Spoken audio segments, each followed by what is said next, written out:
Good comments. Further discussion? Well, I would also like to commend my colleague for taking up this issue that I, as has been noted, have been very concerned about. And I respect Dr. Barton's comments, and I'd wonder if my colleague, Mr. Williams, would be willing, Dr. Williams, would be willing to consider a friendly amendment that would include the concerns of Dr. Barton, wherein we might include a representative of the teachers, a representative of classified staff at the site, and also an administrative designee. So to simplify, that team would include at least one of those three entities, if you will. Yes. Absolutely. Terrific. Have we not forgotten the parent? Yes. I believe I did, so let's make sure we include that. And students, I think, would be a good idea. Very good.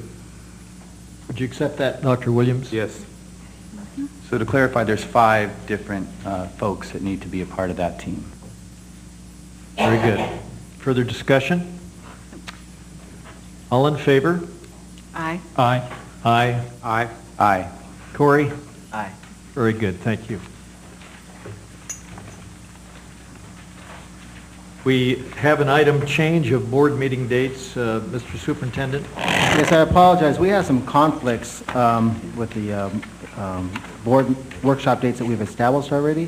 And so we're recommending that we move the December 4th and 5th workshops to December 6th and 7th, and the March 19th and 20th workshop to March 26th and 27th. I had one question. We have a board meeting on the 20th, scheduled on the 20th. Do you want to keep the board meeting? Is that going to be a conflict? Keep that board meeting on the 20th if we're moving the workshops to the following week? That's the right of the board. We could change it to the 27th. To have That would be everything fine. together. So, I would move that we would add also moving the board meeting scheduled on the March 20th Tuesday to the, I'm assuming it's 27th. March 27th Tuesday. That would clarify, so our board workshop falling on 2 days would not include a board meeting that evening. Is that No, my it would understanding? include the board meeting that evening. So everything would be skewed a week later. Very good. Further discussion? Do we need to move and? So moved. Moved and seconded. Now discussion. All in favor, Mrs. Stanton? Aye. Dr. Barton? Aye. Dr. Williams? Aye. Mr. Ellis? Aye. Corey? Aye. And aye. Very good, thank you. We now move to public testimony on items not listed on the agenda, and this is the time we take at the end of each meeting to listen to testimony from members of the public on items that were not listed for discussion or action on today's agenda. The board members are anxious to hear what you may have to say and may ask questions necessary to clarify the meaning and intent of your testimony. Once again, please address any questions you may have to the chair, not to individual members of the board or to members of the staff. Each person will be allowed 5 minutes. And I'd like to call up first, if I may, Delia Saligo. And I apologize, Delia, if I've not pronounced that. Is it? No, nobody does. It's Delia Seligo. Well, help me because I want to do it correctly. Delia Seligo. Hi, Chris. Saligo, thank you so much. Hi, this is my colleague, Kim Smith. She's here in case I faint. My name is Delia Seligo. I teach 2nd grade at Roosevelt Elementary School. Thank you. The subject that I'm here to address right now is actually going to be discussed at your next board meeting. However, I think maybe this will give you a little time to think about it. And anyway, Roosevelt, as you know, is a California State Achievement School. It's a Title I academic award winner. We're a star school, and most recently, we are the recipient of the National Change Award, one of only 6 schools in the nation and the only in California. And we're also rodent infested. I have some issues.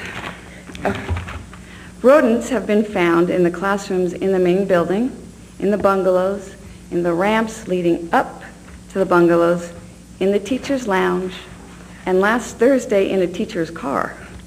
One rodent was killed while bathing in the water underneath the drinking fountain. Another rodent was scurrying across a teacher's desk as she was grading papers. 12 rodents have been found in the calf. We have cockroaches everywhere. They're in the classroom, they're in the calf, and inside the refrigerator, in the teacher's lounge. As a matter of fact, there's one cockroach that's so large that they have to use a rat trap to catch it because the cockroach sticky box is not enough. The plant manager and Stephanie Holzman have done their due diligence. They have contacted all of the people that need to be contacted. They've filled out all of the paperwork. But I feel that something needs to be done. I don't want to wait until a child is bitten before any action is moved on this. And I don't think that as an award-winning school I should have to have rodents, or any school, even if we weren't award-winning. There should be no rodents. This should be a safe environment. Also, the bungalow that I teach, in which I teach, was built as a temporary bungalow. As a matter of fact, I teach in Alita's. It was right next door to where Chris used to teach. So this is a long time to have a temporary bungalow. They were built in the 1950s, I think. And I don't have a whiteboard. Now that seems like a really low-tech item to request. I should have a whiteboard. There are 18 classrooms at our school without a whiteboard. I'm not asking for a fancy computer. A whiteboard, the white thing on which you write, that kids look at. I don't have it. I have a tile shower surround that I purchased from Home Depot that my husband put up on the chalkboard, and I have to clean it with Lysol tub and tile cleaner.